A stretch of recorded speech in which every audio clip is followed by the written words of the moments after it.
এই হচ্ছে কাপ্তাই বাঁধ। তো আমি এখন আপনাদেরকে কাপ্তাই বাঁধ দেখাবো। আমি এখন বর্তমানে কাপ্তাই বাঁধের উপরে দাঁড়িয়ে আছি। সম্মানিত ভিউয়ার্স, এটি হচ্ছে আপনার কাপ্তাই বাঁধের মেন বাঁধের উপরে আমি দাঁড়িয়ে আছি। আর এগুলো হচ্ছে প্রত্যেকটা হচ্ছে আপনার মোটর, আর এক একটা মোটরের সাথে এক একটি গেট রয়েছে। গেটগুলো আমি আপনাকে দেখাবো।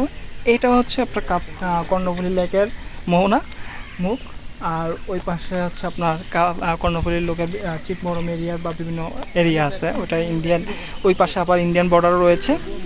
আর এগুলো হচ্ছে প্রত্যেকটা মোটরে এক একটা করে গেট রয়েছে। আর এই পাশে কাপ্তাই লেক, এই পাশে রয়েছে নেভি ক্যাম্প। আর ওই যে বর্ডারটা দেখতে পারতেছেন, ওই বর্ডারটা এই পাশে আসা নিষেধ। ওই পাশ থেকেই আপনার বোট যাতায়াত করে মানুষ। তো ভিউয়ার্স, আমি আপনাদেরকে আরও দেখাবো। দেখেন, মুখটা অনেক বড়, বিশাল বড় মুখ।